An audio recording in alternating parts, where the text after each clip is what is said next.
New inflation numbers out today were around 6%.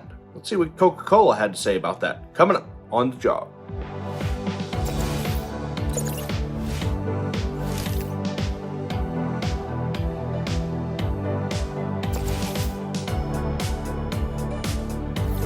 Hi folks, Alex Klingelhoeffer here with Exencial Wealth Advisors. It is 8 o'clock here in the middle part of the country. On Tuesday, it's February 14th, 2023. Your morning jog around the economic headlines of the world, and happy Valentine's Day to you. CPI coming in at 0.5% in January, a little bit more than expected. We're at 6.4% year over year. We're starting to get some base effect into that number where last January was starting to have increased inflation. So therefore, this January year over year shouldn't be as bad. Listen, it's not the inflation number we want. It's the inflation number we have. It is coming down gradually over time. I think that if we get to 3.5%, 4% by the end of the year, the Fed will consider its job done. We'll have rates at 5%. And lo and behold, we will have what one might consider a normal economy from the last 30 years before we had zero interest rate policy. That wouldn't be that bad of a place to be, guys. Actual cost to capital, a real and normal functioning market. I don't think these are terrible things.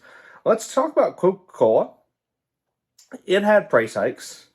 Their price hikes were something like 3 or 4%.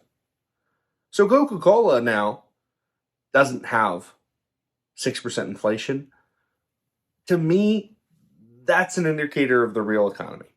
Think about all of the chemicals and raw materials, the aluminum, the labor that goes into getting you your tasty glass of Coca-Cola. If Coke is rising by 3 or 4%, that's probably in real time what the overall economy is experiencing. Now, Coke came in line with earnings estimates. Their case volume, i.e. their total amount of product shipped, fell by about 1%. But if we're looking at the overall economy and we're looking at inflation, I suggest keeping track of Coca-Cola's price increases. Consumers tend to take them without batting an eye. And if they're in the 2 and 3% and 4% range, that's probably okay for the overall economy.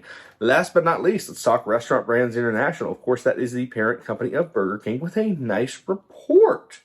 Now, they have done a lot of work on this brand. Burger King was flailing a couple of years ago. They also have, I believe, Tim Hortons and a number of other companies. Fast food is continuing its meteoric rise post-pandemic as folks still crave the convenience of cheap calories. If we're looking at Coke doing well, restaurant brands doing well, it's probably a sign the overall economy is doing okay. If we want some additional info throughout the week, feel free to find me on the internet. I'm out there. Till then, you and your family have a tremendous Tuesday. Happy Valentine's Day again, everybody. I'm out.